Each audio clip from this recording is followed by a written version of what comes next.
Hey everyone, and welcome.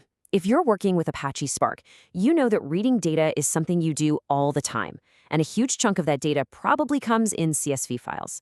Now, it seems like a basic skill, but there's a world of difference between a pipeline that's fast and reliable and one that's, well, a total nightmare.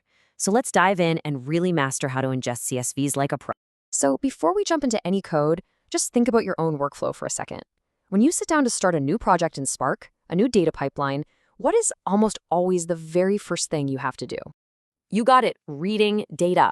It's the front door to everything else you want to do.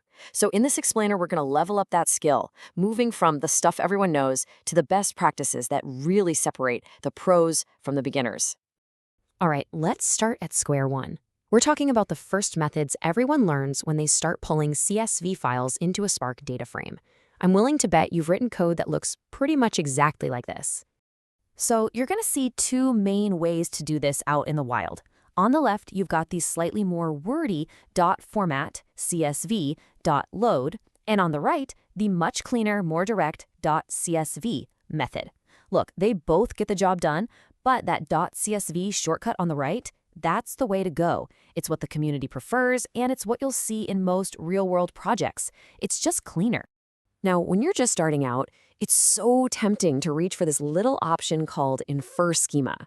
I mean, it sounds great, right? You just tell Spark, hey, take a look at my data and figure out the data types for me. It feels super convenient, but, and this is a big but, making Spark play detective with your data comes at a massive performance cost. And that brings us to the pro move. Honestly, this is the single most important technique you need to know to solve that performance problem and make sure your data ingestion is fast and reliable. We are talking about defining explicit schemas. Let's just be crystal clear about this. The biggest mistake you can make, especially with big files, is relying on infer schema. When you let Spark guess, it's not only slow, but it can lead to some really nasty, hard-to-find bugs later on. You know, like when it sees a column of zip codes, thinks they're integers, and helpfully drops all those leading zeros for you. And hey, don't just take my word for it. This is a core best practice you'll hear everywhere in the Spark community. See, when Spark has to guess the schema, it has to read through your data at least once just to figure out the types. On a big dataset, that first pass can be incredibly slow and chew up a ton of memory. It can literally be the difference between a job that runs in 5 minutes and one that takes almost an hour. So how do we do it the right way? It's actually a pretty simple 3-step process. First, you just import the data types you need from PySpark. Second, you build out your schema, defining the name and the data type for every single column. And finally, you just pass that schema you built into the .schema method when you read your file. That's it. I love this analogy because it's perfect. Using infer schema is like asking Spark to solve a huge complicated puzzle without giving it the picture on the box. It has to try and figure out where every piece goes by itself. But when you provide an explicit schema, you're basically just handing Spark the answer key. It knows exactly what to expect, and the whole operation becomes way, way faster and more reliable. Okay, so we've got the schema fundamentals down. That's huge. But we all know the real world is messy. Data is never perfect. So let's level up again and look at how to handle those tricky CSV files that don't play by the normal rules. The good news is Spark gives you a whole toolkit for these messy files. Is your file separated by pipes or tabs instead of commas? No problem, use the delimiter option. Got text fields that have commas inside them messing up your columns? The quote and escape options are your best friends.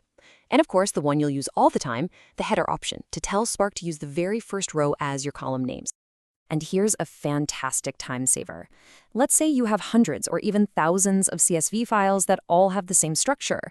You do not need to read them in one by one. Just point Spark to the directory where they all live, or use a wildcard, and it will magically ingest all of them into one single data frame. And speaking of magic, here's another one of Spark's best features. If your CSV files are compressed to save space, which is super common, you don't have to do a thing. Seriously. Just point Spark at the .gz or .zip file, and it handles decompressing and reading it on the fly automatically. No extra code. How cool is that?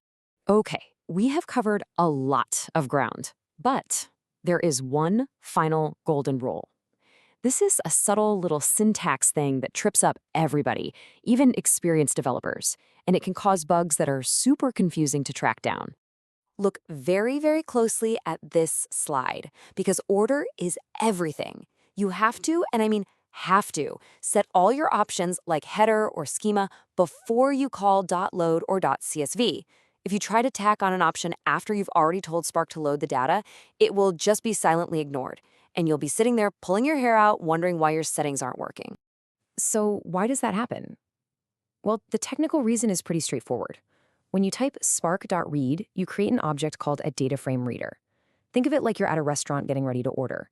Every time you call .option, you're telling the waiter, okay, I want this and add this special request. You're configuring your order. But the action of actually executing the order, of sending it to the kitchen, doesn't happen until you say .load or .csv. And once the kitchen starts cooking, you can't add more requests. Whew, all right, we've gone through a ton of stuff. So now let's boil it all down into a simple, actionable checklist you can use on your next project to make sure you get it right every single time. Here are your 4 key takeaways. Number 1, always use an explicit schema. It's the key to performance. 2, avoid infer schema like the plague in production code. Seriously. 3, use the nice clean .csv shortcut.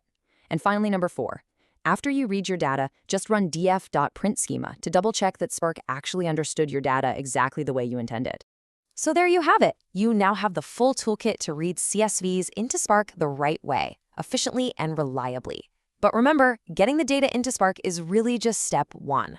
The real question now is, you've mastered ingestion, but is your data actually clean and ready for analysis?